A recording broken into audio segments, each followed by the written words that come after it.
Paul. Thank you. Good afternoon to everyone. Magandang hapon po sa lahat. Kamusta po ang inyong tanghalian? How's your lunch? Nako, parang hindi yata happy sa lunch. Super busog, super full. So are we ready to listen or are we ready to sleep? Okay, thank you. Listen and sleep. Okay, our speaker is here. Be kind to our speaker. He's just been here in the Philippines for less than 24 hours. He arrived last night from Sydney all the way to Manila, and then he took the last flight from Manila to Davao. So he arrived 12 midnight. Okay. So I would like to start by introducing our speaker, and I will read it just to give justice. I don't want to miss any word. Our speaker, Michael Gray, is an experienced event manager, event sponsorship, sales, and marketing professional, and he has personally managed or promoted over 400 events. And I've been talking to him earlier. After the event here, he'll be going back to Australia, to the US, and all other parts of the globe, just for a hosting of the event. And he's been in the event industry, or the MICE, for over 14 years, and with up to about 16,000 attendees in a singular event and 300,000 overall events. He has worked on and has personally secured media coverage for clients to over 1.5 billion people. Imagine that. Some of his not-for-profit clients have seen an up to 300% increase in event profit, and commercial clients have been seen up to 1,200% ROI. How about that? So I'm sure you're having some thoughts on what to ask Michael later after his talk or speech. So Michael brings a wealth of experience in event conception, marketing, sponsorship, public relations, and managing events. And he has worked on a very diverse portfolio of events from small business through large multinational corporations, community groups, and charities. Prior to commencing MKG events, in October 2014, Michael has worked with a number of charities in fundraising and events, and also worked for a marketing company managing their clients' corporate event. So let's all enjoy and listen and learn. Michael, please. Thank you. Thank you. Hi everyone, how are you today? Fantastic. So I have some questions before we get started. So firstly, I'd like a show of hands as to who lives here in the Philippines. Wonderful. Anyone who doesn't live in the Philippines? Fantastic. And so is everyone in the room an organizer of events, or more a supplier, or what would you, I guess, define your roles are? So hands up for event organizer. Wonderful. And supplier to events organisers.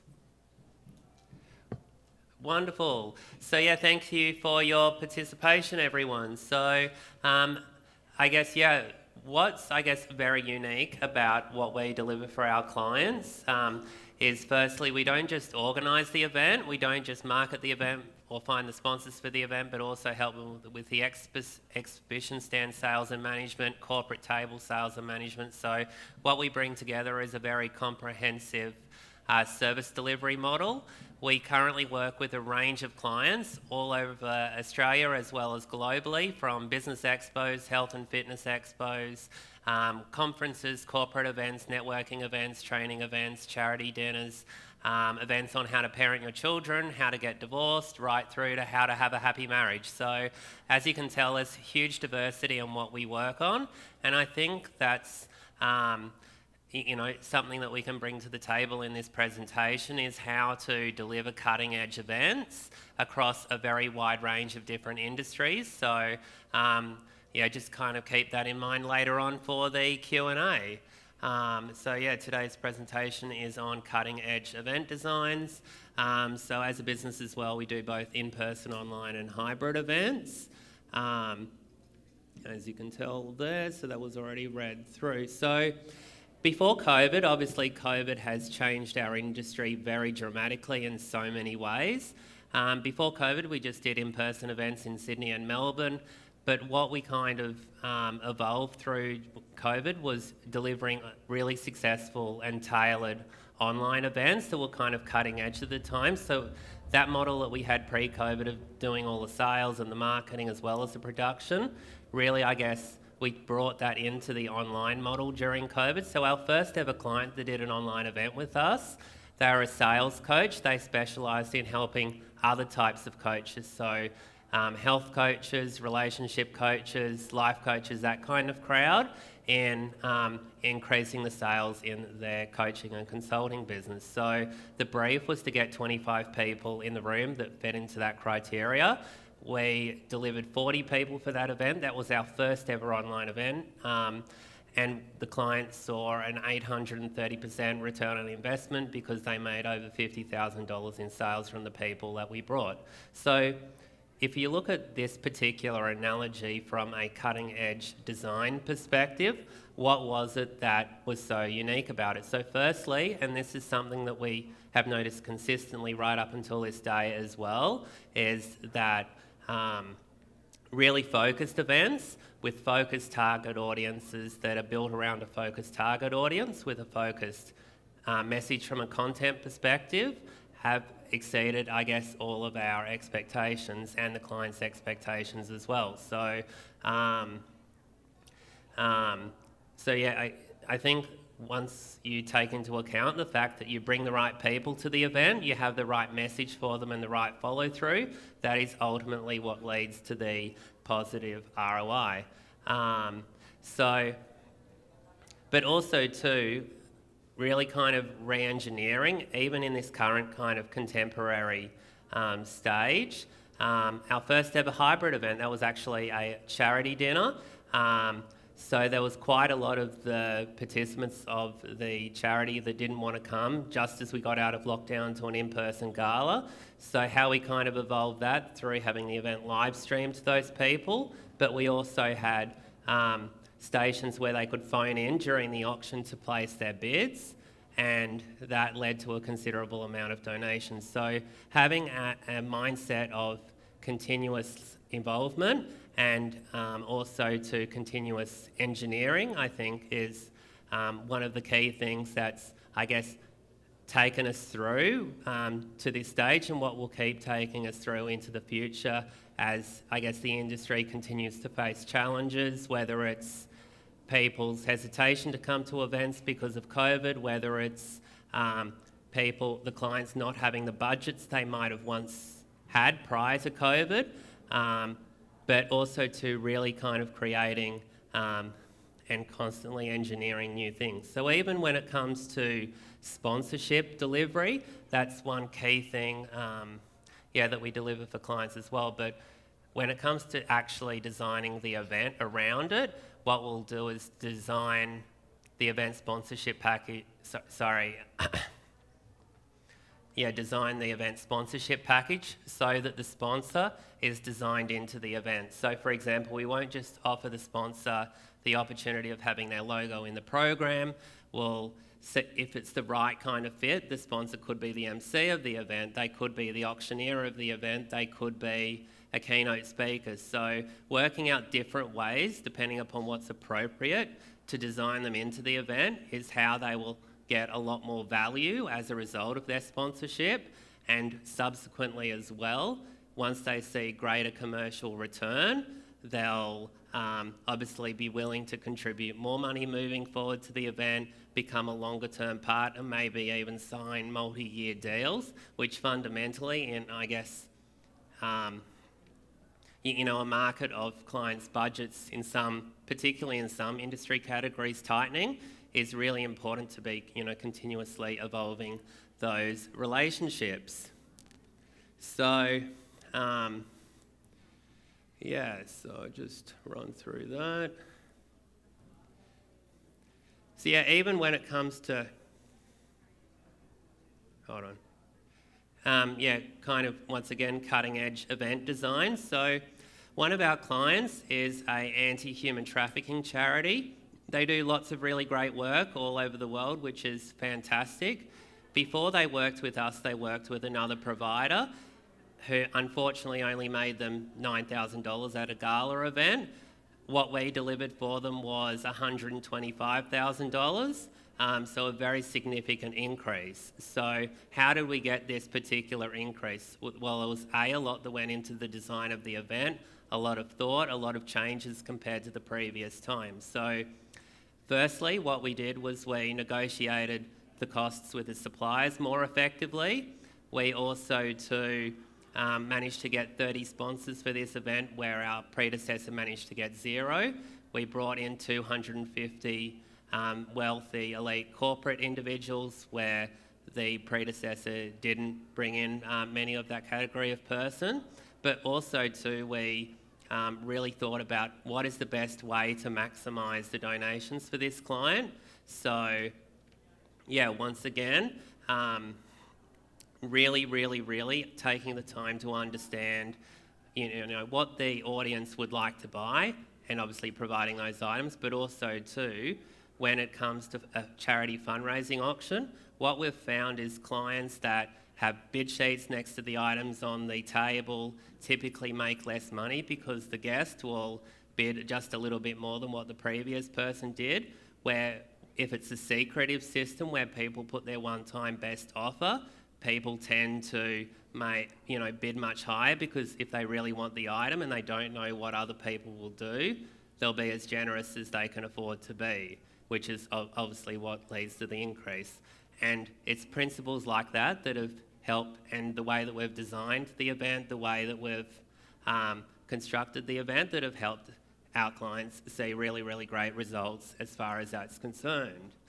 But also too, having the right structure and design event as well. So where we've seen people go wrong in the past where it comes to fundraising events is they'll have the most emotive presentation about the charity, then they'll have dinner and dancing and everything else, by which time all the audience people have forgotten why they came, forgotten what the cause does, forgotten that it's their obligation to donate at a charity event. So making sure that the most emotive presentation is immediately followed by the major fundraising activities is once again a very key kind of tip around event design to maximise the ROI for all of our wonderful clients. So out of curiosity, in the room here, show of hands, who works with charity clients from an event organiser perspective?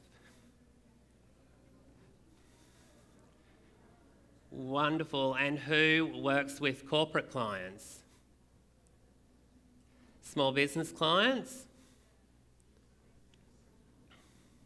Wonderful. So thanks for that show of hands as well. So even these kind of principles around event design do actually correlate into corporate events as well and small business events. So having the right design and structure is very important. So what I saw with an event that I went to, this was not a client, but the presenter spent the first 45 minutes talking about all the wonderful things that they've achieved. Only problem is that's not why the attendees came. They came to get high rich content that was valuable, that would actually help them learn and grow. So obviously the client spent 45 minutes trying to sell someone something that no one bought, but if he had have spent 45 minutes delivering high value content, he would have had people flock to him without even having to sell. So having the right, kind of structure, having the right design is very important to getting that commercial return on investment. So when it comes to, I guess, innovation and event promotion, obviously getting the right kind of attendees is important. Getting enough of the right attendees is also very important. So out of curiosity, what kinds of attendees do some of you like to have to your events? Would they be B2B events? Would they be B2C events? And what kind of type of event would someone like to volunteer on the microphone?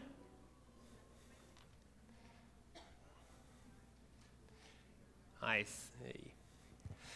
Okay, so moving on from there, the reason I guess I kind of asked that is I was going to look at doing a real life example of new ways to kind of innovate, because there are actually a lot of new social media platforms that not everyone knows about that are actually really important to consider depending upon who the attendee is. So for example, if your target audience is younger, so you're looking to appeal to teenagers, young adults, TikTok is a new social media platform that's thriving, that's really important to consider. But also as well, in, I guess, a situation that we're facing at the moment where clients have lesser budgets but are expecting more and more, or the same standard of delivery for a lesser budget. How can we, as event producers, organisers, managers, deliver on those expectations while not letting the budget go out of control? So one way is, I guess, and through our experience, is media and PR. So for example, we have a charity client that's doing 3 festivals coming up later in March. So far, we've got them coverage to nearly 5 million people through various radio partners, newspaper partners, magazine partners, without it costing the client a cent, because we've developed high, rich content that the media can share that's relevant to the respective publications that we reached out to. So forming those media partnerships instead of outlaying a lot of funds for ads that no one will read, but instead developing high content rich stories that they can share, is a great way to leverage the media for the kinds of returns that you're needing. So, but also too, some people just think of the big media publications, but depending upon who the client is, depending upon who the client's target audience is, that may not necessarily be the right approach. So in Australia, there's a lot of big media publications like Daily Telegraph, Sydney Morning Herald, Channel 9, 7 and 10 News. But let's say, for example, the target audience is lawyers, and the client only wants lawyers to come to their event. And we actually had an event last year where we had 150 lawyers in the room. Yes, it was like a court proceeding, but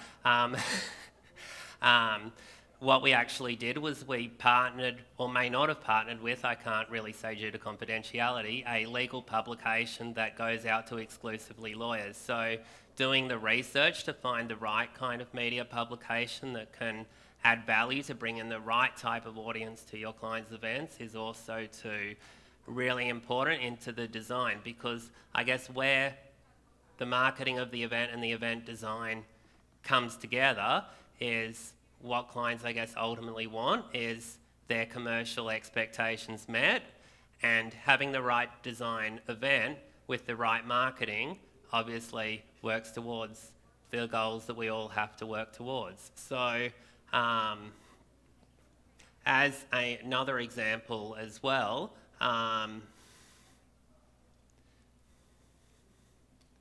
so as another example as well, with that event that I was referencing with 150 lawyers in the room, so that client also did an event with us with 80 accountants, which was also quite interesting, as well as 80 dentists. So as you can tell, very, very focused target audiences, very, very different in terms of their expectations.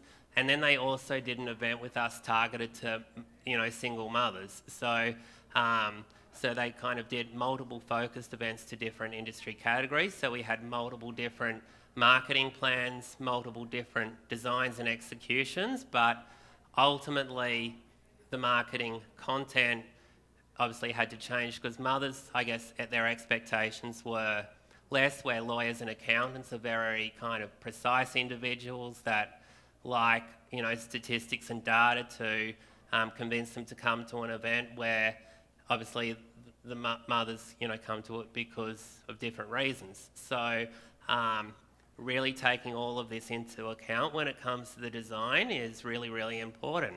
So are there any questions based on anything that I've said so far? Okie dokie. So let's look at now event design and sponsorship. So as I was kind of alluding to before, I think we're all kind of aware that COVID has impacted our clients' budgets, but they, still want the same level of delivery.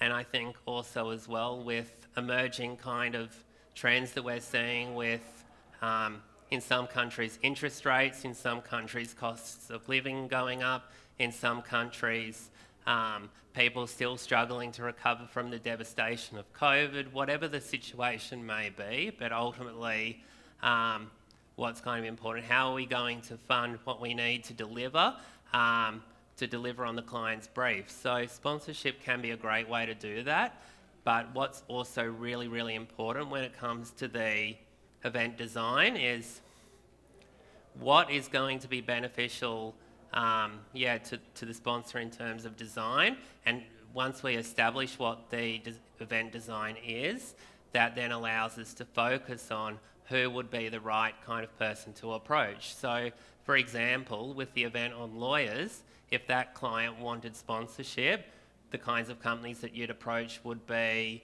companies that supply products exclusively to law firms, like file moving services, or taking the court files from the office to the courtroom, or those kind of companies, where by comparison, if it was a community Christmas carols event and the target audience was children, well, in that particular circumstance, the focus might be toy shops. So how can we actually engage with these companies, but also too, how can we design the events so that they'll want to be involved on a long-term sustainable basis that gives the event a future, and also to a partnership that can be created that gives the event a foundation to build year on year. So obviously designing the sponsor into the event is important, so that, as I was saying earlier, could be them being the MC, being the speaker, being the singer.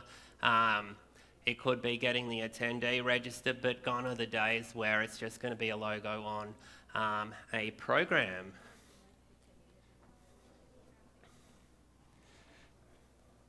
So when it comes to the format of the event, how should we decide whether the event will be in person, hybrid, or online?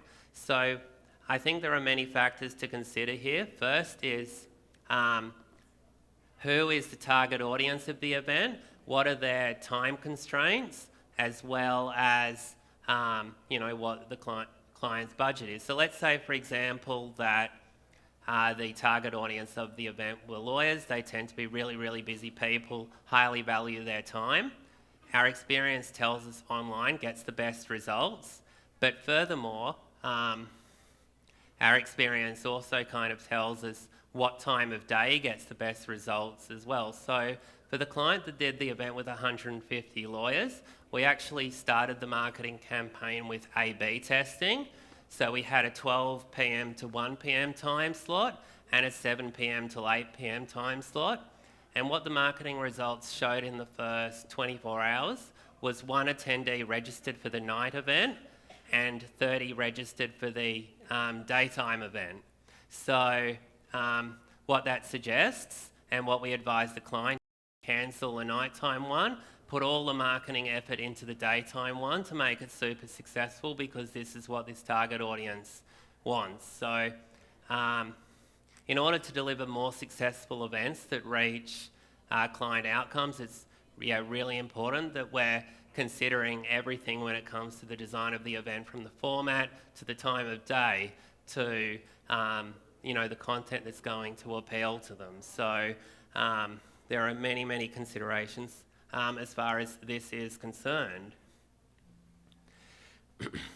So when it comes to future kind of predictions, I've touched on this a little bit already, but I guess what I'd love to understand from everyone here in the room is what are the particular, external issues that you feel may impact the events that you're looking to hold here in the Philippines?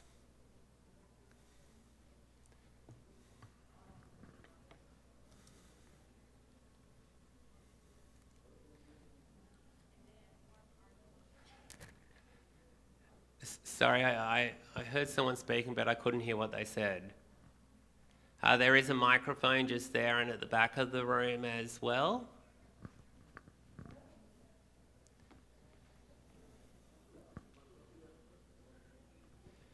Okay.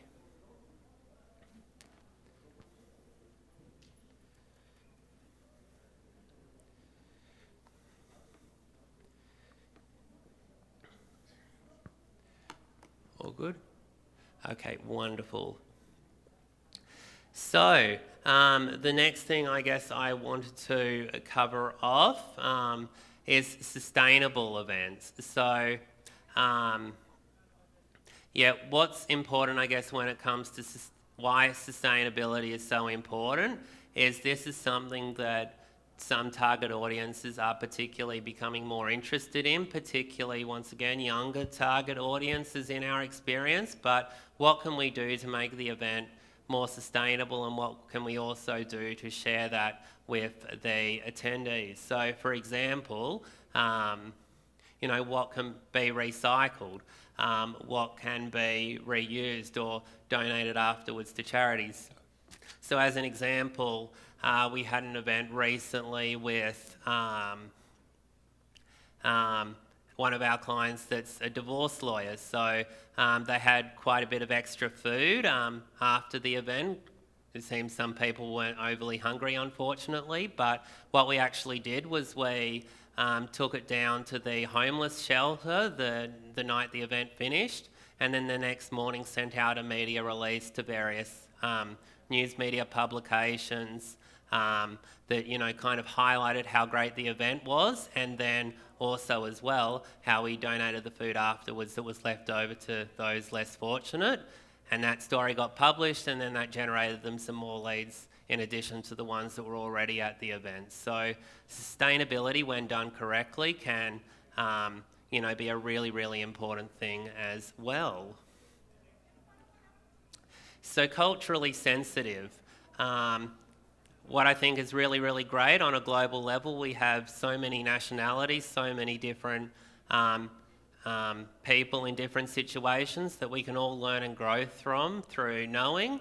And everyone brings something that's different to the table. And I guess particularly a country like back home in Australia, where we have significant cultural diversity from many nationalities, it's really important that we're always culturally sensitive to the needs of people. So that might be having different types of food available, making it clear that you can make special dietary orders.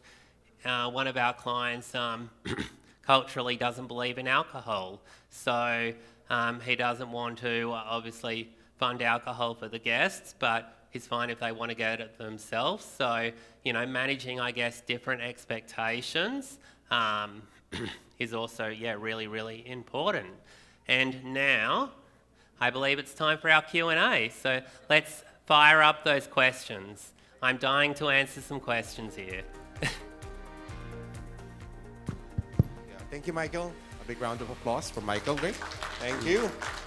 So we open the floor for questions, Q&A. So there are microphones on the floor. If you are brave enough to please go to the microphone. Okay, I'll do this. Just to make a little twist and more interesting. Okay, Michael flew all the way from Australia to Davao. Perhaps we can introduce our name and affiliation and the wow moment or the aha moment. Just a key word or something that we learned today. Hi, Michael. Hi there. My name is Dexter. Thanks, I'm Dexter. with the Philippine Mice Academy. Yep. You spoke about event design, but I don't think I saw your inputs about event technology, because right after COVID, during the post-pandemic, with the restart of the events, we have been hearing a lot about smart events, which is basically in-person events with the aid of event technology, right? So when I say event technology, I probably refer to online registrations, QR codes, mobile event app, and the like, right? Yep. So how important is this event technology in event design? So I think, unfortunately, I didn't have enough time to cover everything I could have covered, but thank you so much for this question. So I think event technology is really, really important. It allows us to not only engage with the people who come to the event, but to communicate information to them and to overall help to deliver a successful event. So say, for example, I was actually in an official capacity at the Australian version of MiceCon, which happened a few weeks ago, and what they had was a really good app that allowed you to do many things, but largely connect with all of the other attendees and exhibitors just with a simple tap. And I think in an age of business events where there's an increased focus on networking, but there's a lot of people these days that don't actually bring their business cards to events. Having technology and the capacity to kind of exchange information is more and more important, but also as well, embracing technology also too provides the opportunity to deliver more successful events, because the thing about it is that there might be really great speakers who either can't travel to come and speak at your event or that kind of thing, or are not in a position to travel, or perhaps the budget's not enough for them to travel in. But if you can have them coming in virtually through technology and doing their presentation, that there's obviously lots and lots of possibilities. So be open as possible to new technology. Thank you. Yep. Any other question? Yes, yo. Thank you. Yep. Yeah, just a follow-up, Michael. I'm also, of course, an event organizer. And usually when we speak about this, use of technology to some clients, first objection is the cost. Yep. So how do you convince the client to use this technology without so much them resisting because of the cost? Yep. So that's also too a really good question. There are a lot of clients out there at the moment that are hesitant to do some of the things they really should be doing, not just limited to technology, but also including technology because of the costs. So what I kind of do to manage that situation is I highlight what the commercial value is to them to go with the option that we're recommending. So for example, the advantage of you investing in getting an app developed for this event where people can connect is you'll get all of the data of everyone who attended, as well as an indication of what their preferences are, and it gives you more of an insight as to who they are and how you can best bring them aboard as a client for your business. So obviously it may be a different pitch. It really depends, I guess, upon what's appropriate. But the other alternative as well is I find a technology sponsor that understands the value of the event technology, that you don't have to tear your hair out trying to convince, so someone that will actually cover that cost because they can see the value in the data. So there's many different ways to kind of look at it. Does that kind of help to answer your question? But I'd love to speak to you more one-on-one, and I can understand a little bit more and give some more specific advice than that. Thanks, Michael. Thanks, Dexter. Philippine Mice Academy. Palakpakan naman natin si Sir Dexter. Yes, another question. Yeah, we still have 5 minutes. With regards to event design in relation to event promotion, there's a thing that right now we have to engage our attendees or sponsors the whole year rather than engaging them at the actual event. So it's a great idea, but I'd like to get your opinion. So, for example, I have a 3-day conference. If I engage them every month, like offering them a snippets of a topic related to that conference, will it not devalue the event, since you already educated them on that? For example, November is your event, so since January to earlier parts of the month, you've been offering an engagement activity or activation, which is, again, maybe a Zoom conference, a webinar, prior to your conference. Will it not diminish the number of attendees come actual day of your event? What's your opinion on that? Potentially. So I guess when it comes to your concerns around it diminishing the potential attendance, so if the taster was really, really good and people turned up to that, that can have, in one perspective, a positive advantage of getting more qualified attendees to turn up. and higher caliber attendees to turn up if they understand a bit of a snippet as to what the value is. It can also potentially have the reverse effect depending upon whether there's too much given away that people don't see a need to come for the greater version. So I think it depends on how it's done, but also too, going back to what you were saying about having a really, really long lead time for marketing for the event and sharing that content very frequently. Obviously, it would depend on how many times the event's been held before. It would depend on who the target audience is, how much lead time they need, as to whether or not having that level of content for an extended period would be appropriate or not. So as an example, there are some target audiences where I filled up rooms in a couple of days. So for example, we had a client who engaged a different marketing company before COVID, and then when COVID finished, they obviously continued that contract, even though they were working with us on online events. We always managed to fill up the online events, and then when it came to the in-person event, so the client hired a $30,000 venue and had 4 registrations 4 days out from the event, and then they called me 4 days out in a panic. This other marketing company sucks. There's only 4 people registered. It's going to be a disaster. I can't afford to waste 30 grand on this. What am I going to do? Well, what I actually did was I obviously was very clear with managing their expectations. I can't promise anything because it's 4 days out. 4 days is not enough lead time to be confident in delivering our normal standard of delivery.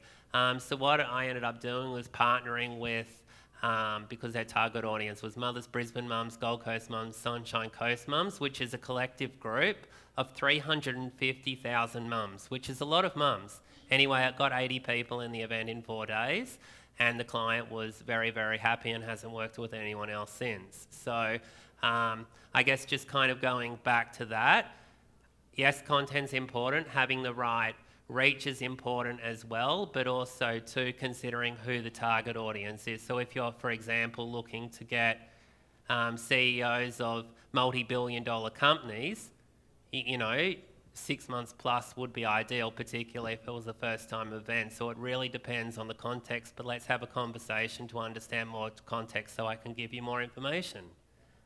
Thank you, Michael. And the one who asked question, Orly, from Paseos. Palakpakan naman natin si Orly. Yes, please. Question. We have 4 minutes. Am I right, Paul? We still have 4 minutes for the Q&A. Okay. Thank you. So introduce and affiliation, please. I'm Richard Dinas from the Department of Tourism. Nice to meet you. Thank you. Could you give us an example of a cutting-edge event style that faces a world described to be vulnerable, uncertain, complex, and ambiguous? Interesting question there. So when you say complex and unambiguous, what do you exactly mean by that? In terms of the target audience, that is. Well, we are being faced with the VUCA world. We know for a fact that very often there are some changes that come along the way which are unplanned, and they are not within the means of everything that we have talked about. And you were talking about, telling us about cutting-edge design. So how will we then probably get to face this kind of situation? And what might be a better way to deal with it, looking into a typology of an event style? Thank you. Yep, okay, thank you for the clarification. And you raise a very good question there, because as event organisers, producers, we're often faced with unhelpful situations when it comes to the event. So using this as an example, so I had a client that was doing a charity dinner with us. The client was an hour late to their own event, and the excuse they gave was pretty pathetic. They were doing their hair or something, but anyway. I don't also understand how they could be an hour late, because they had a room upstairs in the same venue as where the event was. But anyway, what we kind of did, and we're so glad we didn't actually give the attendees an itinerary. So what this kind of allowed us to do was we kind of pivoted by extending the food service, extending the alcohol service, telling the band to keep on playing. We kept everyone in the pre-function space, everyone continued to network, and no one actually had any idea that this wasn't planned because of how that was kind of pivoted and executed.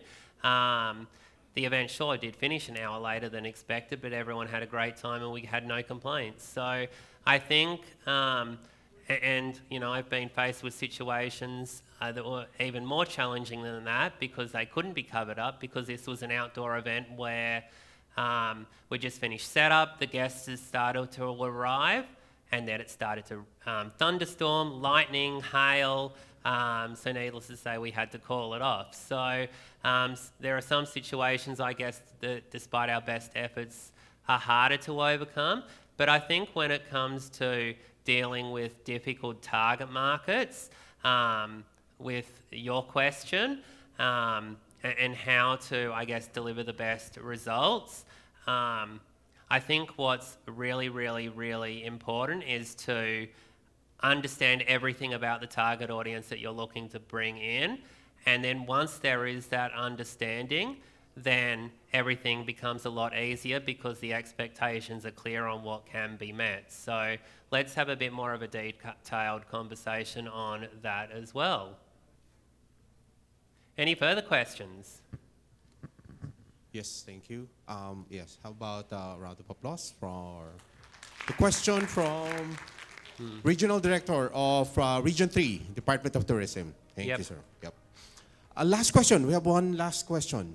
Okay, unfortunately, as much as we want to extend and interact and ask questions from Michael, but Michael will be here until tomorrow. Am I right, Michael? Correct. Okay, so we can I'm catch flying back Saturday morning, so there's plenty of time to ask more questions. Right, right. Okay, last question. Who wants to throw in the last question?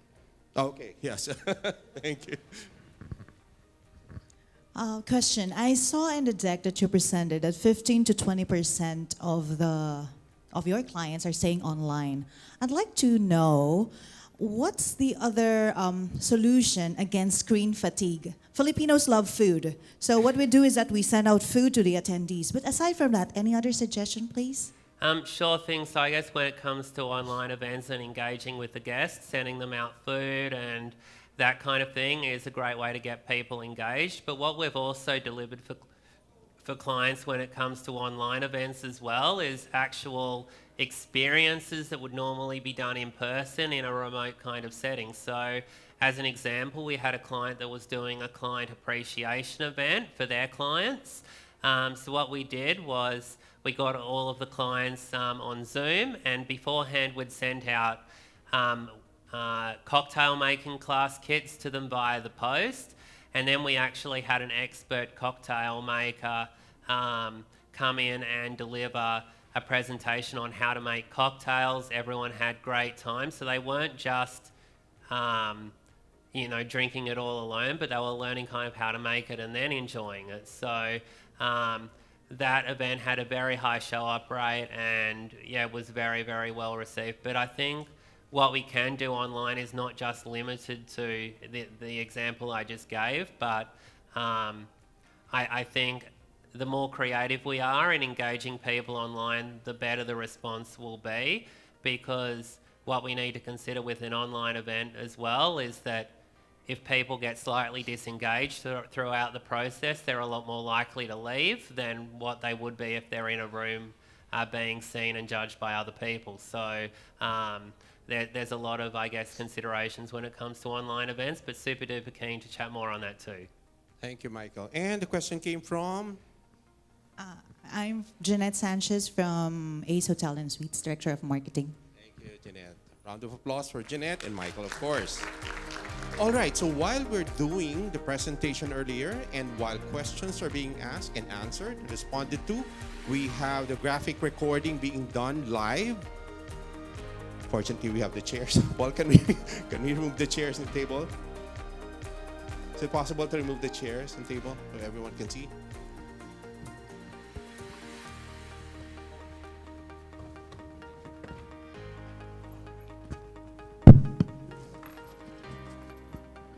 go. You can take a picture for the key takeaway and learnings for this session. Michael Gray for the cutting edge event design. All right, again, a round of applause for Michael. Thank you. And a round of applause for everyone here. We deserve an applause as well. Thank you for so joining. much. You've been a great crowd. Thank you, thank you. And last, of course, the much awaited photo session. That's all. Please stay in front, on stage, and perhaps right in front here, and we'll have a group photo together with Michael. Invite everyone to please come up the stage, or we can just stay here down low.